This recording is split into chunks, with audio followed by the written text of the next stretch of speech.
It is my distinct pleasure to introduce to you all my colleague and my friend, Susan Bigelow Reynolds, who's the Assistant Professor of Catholic Studies at Candler School of Theology at Emory University. Dr. Reynolds is a theologian and ethnographer whose research examines the intersection of ecclesiology and lived Catholicism in contexts of diversity, marginality, and suffering. Her forthcoming monograph, People Get Ready, Ritual, Solidarity, and Lived Ecclesiology in Catholic Roxbury, draws on years of parish-based ethnographic research in Boston to examine the question of community in a racially and culturally diverse church, arguing for the retrieval of solidarity as an ecclesial virtue. And she, besides this, she has lots of different interests and expertise. Prior to her theological studies, Susan taught middle school in Brownsville, Texas. She has more than a decade of experience in campus, parish, and liturgical music ministry. She's a member of the Catholic Theological Society of America, where she helps to administer the practical theology session and serves on the Women's Consultation in Constructive Theology Steering Committee, the College Theology Society, and the American Academy of Religion. Susan is a wonderful person, besides being a brilliant scholar. Notre Dame is lucky to have had her. She did her bachelor's and master's here. She did her another master's and her doctoral work at Boston College. And Candler and Emory are truly fortunate and blessed to have her in our midst. So Susan, welcome. So glad to have you here.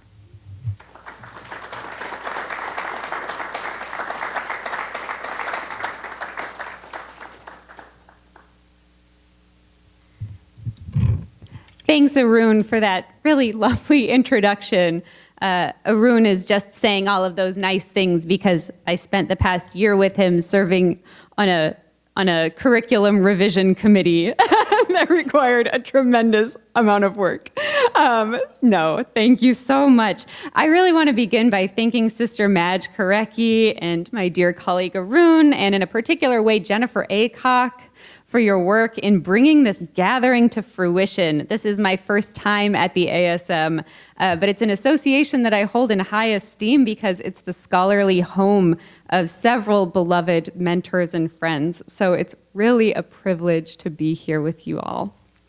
I've titled my remarks this evening, Solidarity as Slow Conversion.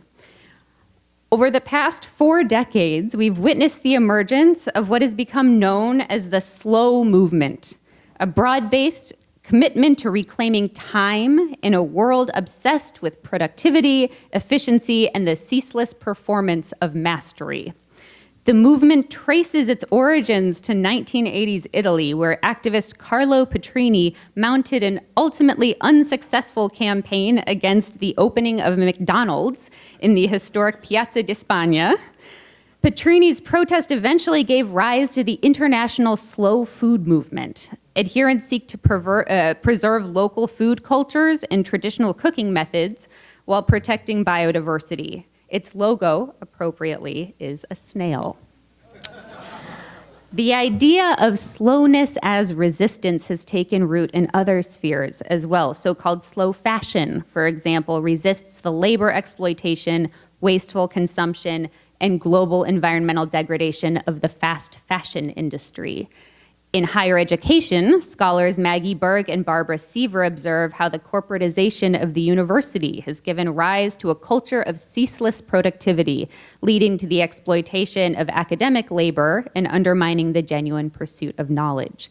In their book, The Slow Professor, which some of you might be familiar with, the authors enjoin academics to challenge the corporate university's culture of speed by cultivating practices of slowness in research and teaching. To be clear, there is much to critique about the slow movement, especially its unarticulated assumptions about class. But its vision of communities grounded in care, simplicity, rest, cultivation, and dignity has much to teach those of us concerned with ecclesial life. We can make 3 observations, I think, about the meaning of slow in the context of the movement. First, it is relational. The slow movement sees everyday practices not merely as individual consumer choices, but as relationships, invariably implicating the welfare of others and the earth. Second, it is costly.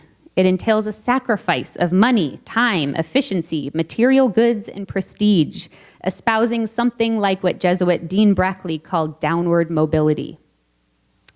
Third, it is enduring. Slow work is motivated by a desire to create things that last, things that nourish bodies, communities, and the natural world. The theme of this year's ASM gathering is the ongoing conversion of the missionary. And I want to suggest that we might think of ongoing conversion as slow conversion. That is, as a sustained way of being in the world that is relational, costly, and enduring. The work not of a single moment, but the project of a lifetime. Indeed, work sustained over generations through community practices and structures. Here, I'm conceiving of conversion in the sense that Gustavo Gutierrez uses the term, conversion to the other. That is, conversion manifested in solidarity, animated by the Holy Spirit. After explaining how what I'm calling slow conversion differs from what we might term fast or epiphanic conversion, I'll offer 2 stories drawn from my research on urban Catholic parish life that I think illustrate the distinction that I'm trying to draw. Contrasting these stories clarifies the significance of understanding conversion to the other as relational, costly, and enduring. In the Christian tradition, conversion is often framed in dramatic, epiphanic terms with a clear before and after. It's defined by a sense of what we might call once and for allness. In the New Testament, we encounter Saul of Tarsus, the convert par excellence. His encounter on the road to Damascus is in many ways the archetypal conversion narrative, the jolt of blinding light, the apparition, the taking on of a new name. Paul's conversion is a metanoia in every sense, a decisive and complete turning around.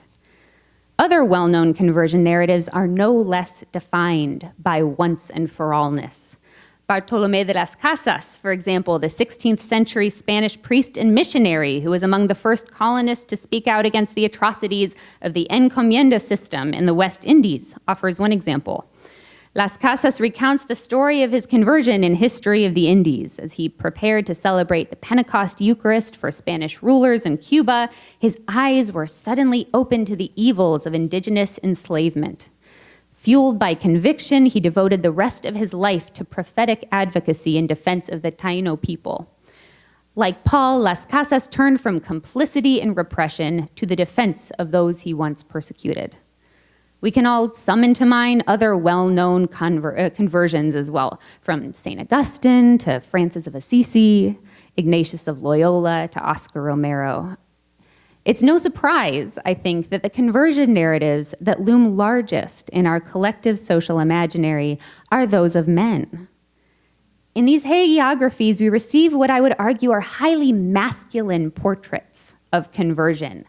What I mean is that such conversions are defined by features traditionally associated with maleness: individual insight and agency, decisiveness, finality, intellectual coherence, publicness, violence.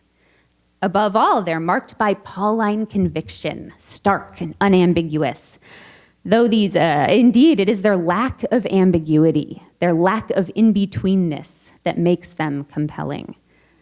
Though these public conversions often put their subjects at odds with those in power, the social and ecclesial capital of their male subjects nevertheless enabled those spirit-driven breaks with the past to be received within the tradition as prophecy rather than hysteria. In such tellings, justice is the outcome of conversion. That is, the subject experiences a change of heart which prompts him to break with the past and reorient his life toward right relationship with God and others, especially the poor and marginalized. The convert moves from injustice to justice, persecutor to defender, distance to solidarity. Yet this model of what my colleague Tony Alonso has called epiphanic conversion merits more critical interrogation. Probing these stories more deeply and on their own terms, we recognize that where interpreters and hagiographers have emphasized their subjects' sweeping changes of heart, in fact, the lives of many of these storied converts tell much more nuanced, messy, gradual stories of transformation. For example, as Alonso argued in the latest issue of Theological Studies, I texted him this morning and said, I'm citing you.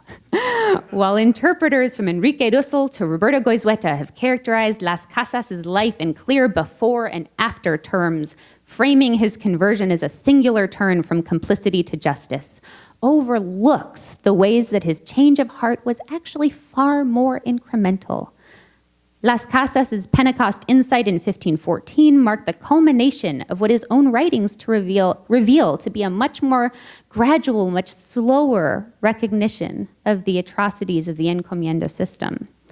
It's also important to note that Las Casas' solution to the problem of indigenous enslavement was to promote the African slave trade instead. It would be another 3 decades before he recognized in African enslavement the same evil he perceived in indigenous enslavement. Should we say then that within the interpretive tradition, Las Casas' storied Pentecost epiphany is overstated, incomplete, only part of the story? Or might we see conversion not as the product of a single moment of insight, but rather as the practice of an entire lifetime, a relational, costly, and enduring process. In a word, slow. A vision of slow conversion regards solidarity not as an end product, but an ever unfinished process. To illustrate more fully the distinction I'm inviting us to consider, I'd like to tell 2 stories from my own research. Beginning in 2011, I spent 6 years doing immersive ethnographic fieldwork at St. Mary of the Angels, a small, poor, racially and culturally diverse Catholic parish in the urban Boston neighborhood of Roxbury. Is anybody here from Boston? Yes. For the first year as a graduate student, I lived in the parish rectory, which didn't have a priest in residence. So as a Catholic woman, you can imagine what a trip that was. I followed this field work with historical research in the Archdiocese of Boston archives. One of my mentors described archival work as basically reading dead people's mail, which I found to be true. Connecting past to present, I was interested in learning about how the laity of this unique community practiced solidarity across many forms of difference. The first thing you need to know, by way of context about this particular parish, is that St. Mary's is a basement with a roof. Picture it. It was built at the turn of the 20th century to serve working-class European immigrants in what was then an upcoming streetcar suburb of Boston. The new parish signaled Boston Archbishop John Joseph Williams' confidence that Roxbury would soon become a flourishing center of Catholic life. As it turned out, the Archbishop's vision and the building plans that accompanied it had been more than a little optimistic. Catholics remained a marginal presence in the neighborhood. Few Catholics meant little money to invest in finishing the church. Instead, a hasty roof was built over the basement chapel with the hope that they would eventually raise the funds to finish it. On March 8, 1908, the first parishioners processed down a narrow set of stairs and into their new underground church. 114 years later, the basement church remains. St. Mary's is a kind of urban borderland. A century of overlapping migrations shaped and reshaped the cultural landscape of the neighborhood, transforming cross streets into religious and ethnic borderlines, and St. Mary's into a sort of way station in the midst of them. By the 1920s, the parish boundaries encompassed the contentious borderline between Catholic and Jewish occupied blocks of Upper Roxbury. In the 1950s, African Americans moving northward during the Great Migration settled in the neighborhood, catalyzing white flight and transforming St. Mary's into a home for Black Catholics. Successive migrations from Puerto Rico and the Dominican Republic and Cuba prompted the addition of a Spanish Mass in 1971. By 1979, St. Mary's had also become a religious and social hub for Catholic Laotian Khmu refugees in the city, while a Haitian community prompted the ad hoc addition of French and Creole ministries.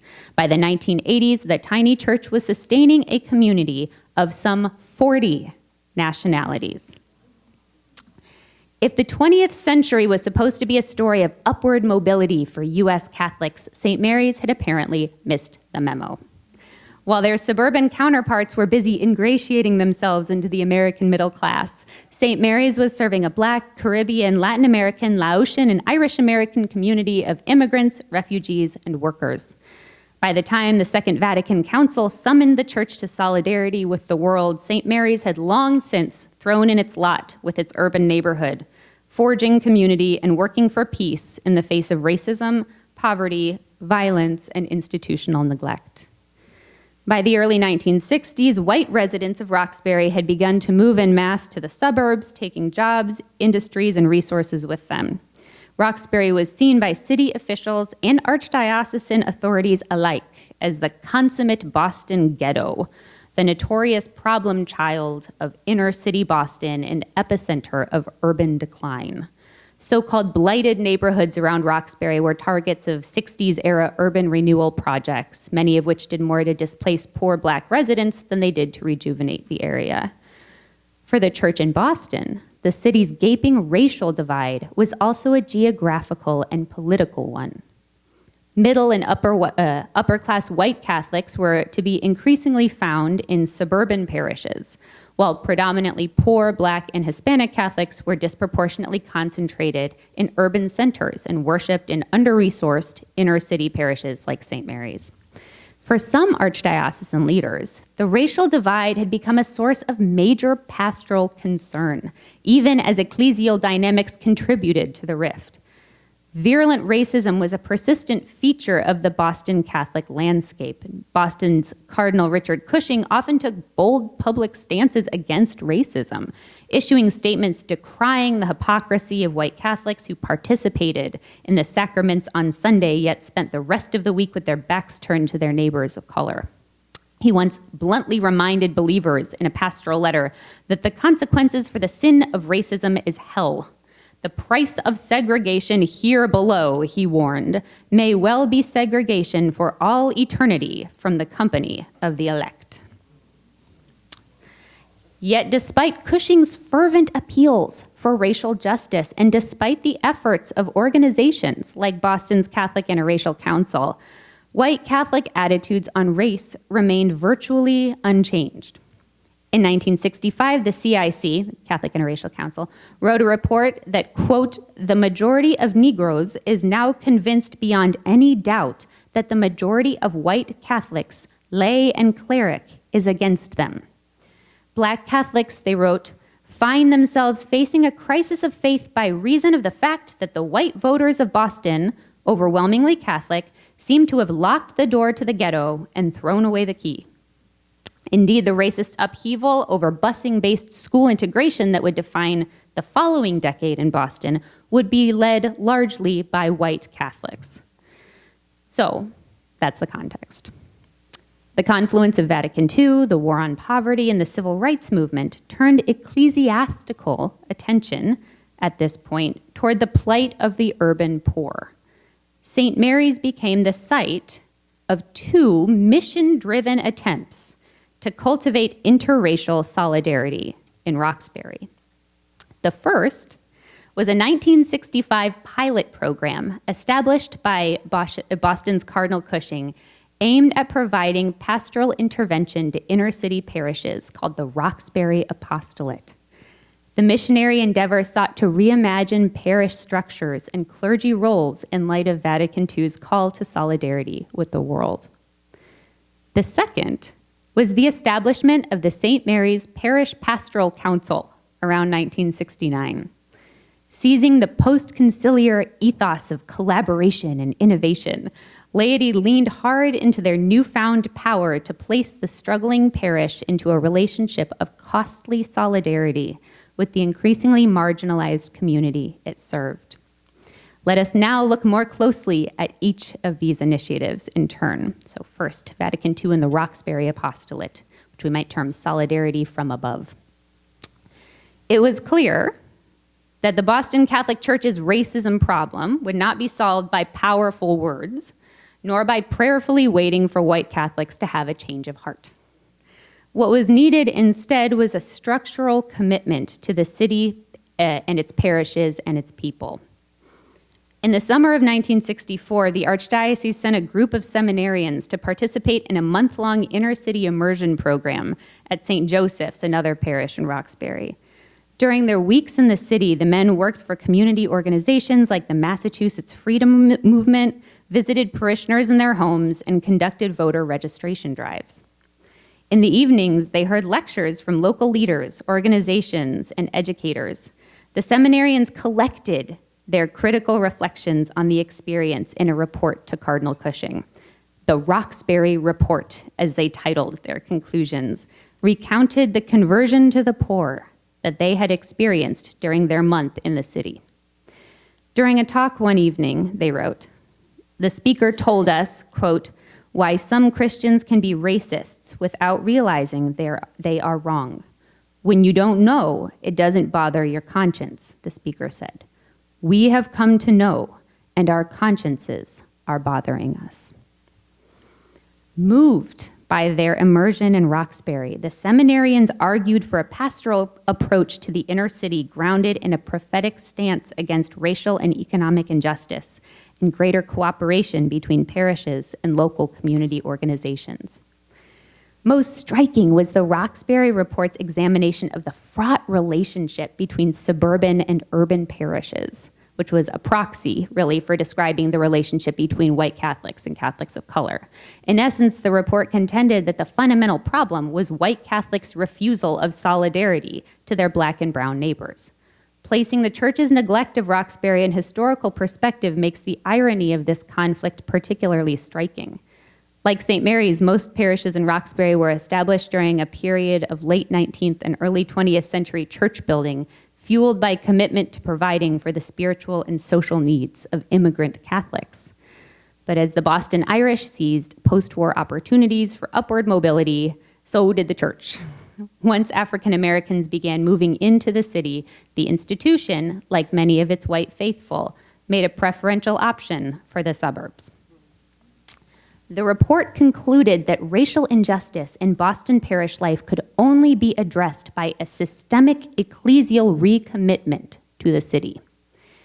In August 1964, just before departing for Rome to begin the third session of Vatican II, Cushing announced his intention to create a missionary apostolate for the renewal of the life of the church lived in its inner city parishes. It's a quote. He put out a call for priest volunteers, quote, ready to give their all to the poorest of the poor. When Cushing returned from Rome that November, he immediately convened the group that would become known as the Roxbury Apostolate. The apostolate would begin in 3 parishes, including St. Mary's. Each would be assigned a pastor, a parish administrator, and a deacon from among the volunteers. At an early preparatory meeting, the men were giving a reading list that included not only Karl Rahner's The Christian Commitment, but also Martin Luther King Jr.'s Why We Can't Wait, Dorothy Day's Loaves and Fishes, Michael Harrington's The Other America, and local Roxbury Episcopal priest John Harmon's The Church and the City, The Need for a New Theology. The bibliography, filled with works by non-Catholics, African Americans and women, offered a glimpse of the profound cultural shift underway in the church at the time. It's hard to imagine a diocesan syllabus like that today, so it's kind of interesting. Reflecting the changing post-conciliar perception of the parish as a community in the sociological sense, one of the main questions the apostolate volunteers grappled with in the months leading up to the start of their ministry was whether the parish structure was equipped to foster the kind of solidarity necessary to address the injustices dividing the church. under conditions of profound social inequality and searing racial injustice, could a parish ever be a community? The question was a topic of intense debate. According to minutes from the first apostolate preparatory meeting, some present argued that the parochial structure was inadequate and should be abandoned. Others voiced support for existing structures. Ultimately, they settled on a middle way. The Roxbury Apostolate would work within the existing parish structure while fostering cooperations across parish lines, making sure, they wrote, that the nature of the parish is such that it serves the needs of the people. Imagine that. Clergy selected for ministry in Roxbury were instructed to begin by immersing themselves in the lived realities of the people of their parish, to read the signs of the times, and allow a stance of solidarity to guide their pastoral approach. They were to adopt a standard of living equal to that of their mostly impoverished parishioners. Rectories would become open-doored parish houses, spaces for community gathering and welcome, breaking down boundaries between clergy and laity, and between church and community. The goal of the Roxbury Apostolate was to revitalize parish structures by cultivating an organic, porous relationship between the church and world, between the parish and neighborhood. Apostolate priests were advised to approach their new roles with open minds, prepared to embrace experimental pastoral solutions. Above all, they were to treat the laity with humility in a spirit of collaboration, rejecting the paternalism that had long characterized their role. So on February 23rd, 1965, 3 apostolate clergy moved into the St. Mary's Parish House and set about heeding their mandate to read the signs of the times. But what became of the pastoral experiment in Roxbury is not clear. A few parish long-timers, really long-timers, have vague memories of the priests that arrived. They would take kids for ice cream at the Howard Johnson. There was a summer camp for neighborhood youth. But I didn't come across any evaluative reports or follow-up records of the Roxbury Apostolate in Archdiocesan archives. What's clear is that the Archdiocese's commitment to solidarity with the inner city was short-lived. As such, it did little to address the systemic asymmetries of power and resources that marginalized Catholics of color in Boston. Cushing's successor was Umberto Medeiros, whose storied commitment to racial justice and the marginalized was emblematized by his iconic 1972 pastoral letter, Man's Cities and God's Poor. Despite this commitment, parish conditions in Roxbury continued to decline. By the early 1970s, reports from other area priests suggest that the situation at St. Mary's was as bad as it had ever been. The open rectory, so ideal sounding in the rosy glow of Vatican II, had become a serious problem as boundaries dissolved completely. The parish was badly understaffed and plagued by clergy infighting. In 1972 and 73, St. Mary's priests were robbed at gunpoint 4 times in 6 months. Scared for their own safety and ground down by parish dysfunction, clergy isolated themselves from the neighborhood. By the time another new priest arrived at the parish in December 1976, he was met by 8 parishioners at Mass and a Sunday collection totaling $8.80. Why did the Roxbury Apostolate prove unsustainable? As an archdiocesan initiative, it was propelled by the spirit, like I said, of both the War on Poverty and Vatican II, and was informed largely by impressions of life in Roxbury from the white, mostly outsider seminarians and priests who served there temporarily. While apostolate organizers encouraged volunteer priests to reject paternalism toward their parishioners, preparatory meetings nevertheless evince how deeply ingrained such attitudes were. The, quote, according to one document, Negroes, Puerto Ricans, Cubans, and others of Roxbury were portrayed as powerless, inarticulate, and uneducated, living in filth, reliant on welfare, products of broken homes, and tragically deprived of the virtues of a stable Christian family life. Meanwhile, the Archdiocese's Roxbury initiatives also included a parish sharing program that partnered inner city parishes with wealthy suburban ones for financial and charitable support. Ish. But really, in practice, it demanded virtually nothing of suburban whites, the group whose resistance to interracial solidarity was identified as the problem in the first place. Furthermore, because the program was introduced from above, it was predicated on the Chancery's authority to install priests in parishes and withdraw them at will.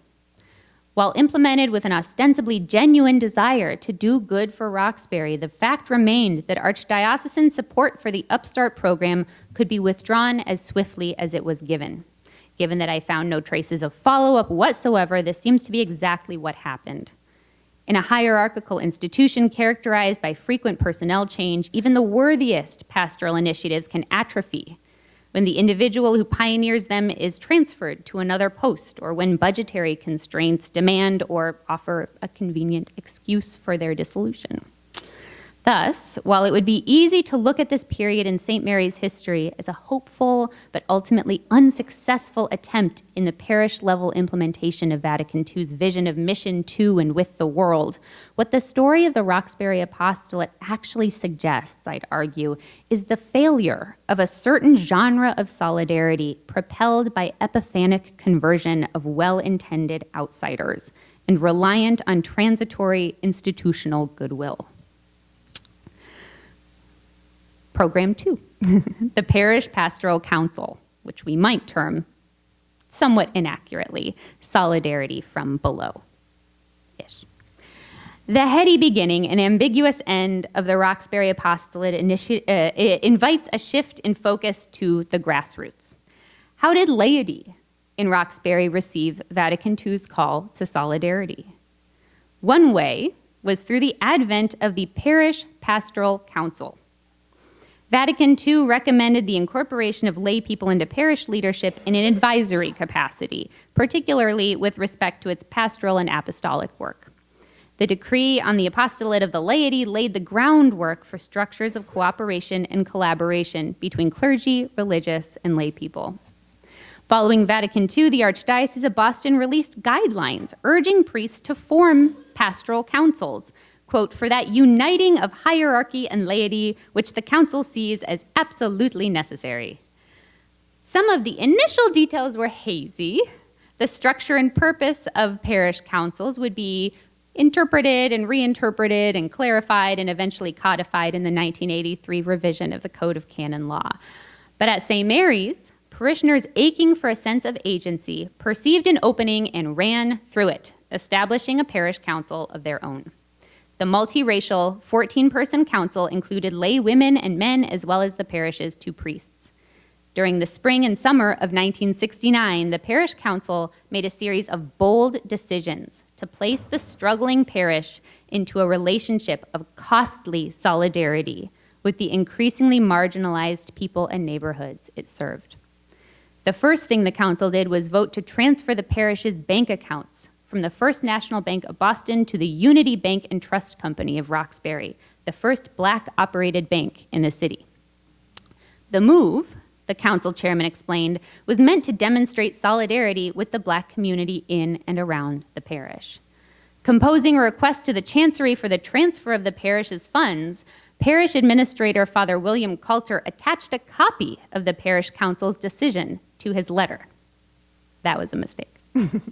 At the Chancery, the letters set off alarm bells. The amount of power that clergy at St. Mary's seemed to be ceding to laity was unfathomable. I believe there are 2 problems here, began an internal memo from the Archdiocesan Chancellor to Cardinal Cushing. It is my understanding that the council is not policy-making, but it is rather advisory in nature. The second problem was financial. Unity Bank and Trust charged higher fees than their current one did. The decision would cost the cash-strapped parish money that it barely had. Cushing ultimately granted the request, but only under the condition that Coulter advised the headstrong parish council as to its proper place in the administrative structure of the parish. That was outside of it. The council persisted, undeterred by Cushing's rebuke of the authority it claimed. They had begun their work by rethinking their community's economic commitments. Now they shifted their focus to its liturgical life. That spring, at the behest of St. Mary's Spiritual Development Committee, the parish council voted unanimously to request archdiocesan permission to celebrate the Sunday Mass on Saturday evenings during the summer, quote, on the basis of pastoral experiment. The anticipatory Sunday liturgy was an outcome of the anticipatory Saturday night liturgy, was an outcome of Vatican II's implementation was still under development at the time. For the people of St. Mary's, offering Mass on Saturday evenings instead of Sunday would address a, quote, pastoral liturgical problem which seems very evident during the summer season each year, which was, quote, the unfortunate conflict between Sunday Mass participation and legitimate recreation outside the city on the one day when this is possible. They explained, we realize that this conflict exists in many parishes, yet we realize that most of our people do not have the pleasure of a summer cottage or the luxury of weekends away from home. Economically, this is out of their reach. The only opportunity for any relaxation away from the oppressive pace and heat of the city is a day trip on Sunday. If Saturday Mass were not possible, they wrote, what about an unconventional workaround? Perhaps, they suggested, the parish could begin the Sunday liturgy at midnight. It's creative. Cushing dismissed the inventive midnight Mass idea, but he applied to Rome on their behalf for the dispensation necessary to celebrate the Sunday liturgy on Saturday evenings.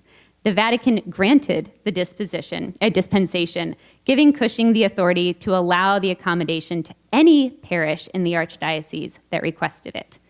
So, Saturday evening Mass first came to Boston as a lay-initiated response to the pastoral needs of their working-class, city-dwelling community. It's kind of cool. The biggest fight the council took on during the summer of '69 was for funds to construct a desperately needed parish hall.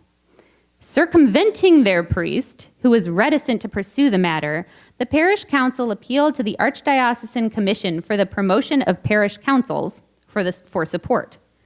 After a hearing, the commission ruled that St. Mary's Parish Council had the right to present their concerns to Cardinal Cushing. In a stunning show of support for lay authority, the commission chair concluded, accordingly, the veto of their priest, Father Coulter, is overruled by a unanimous vote of the members present. Buoyed by their success, the parish council sent a renewed request to Cardinal Cushing along with a copy of their, quote, verdict. The reply was swift. It is the pastor's job to administer the parish, Cushing wrote. Parish councils were formed to advise, not govern. Moreover, he stated, the Commission for the Promotion of Parish Councils had no authority whatsoever to hear an appeal like this and should never have done so in the first place. So it sounds like that was the first and last appeal that this Archdiocesan Commission ever heard.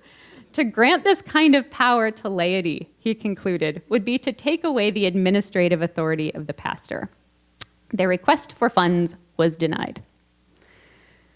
The decision St. Mary's fledgling parish council made in 1969 and beyond placed its parishioners into relationships of concrete solidarity with one another and the local community, whether those decisions were successful or not.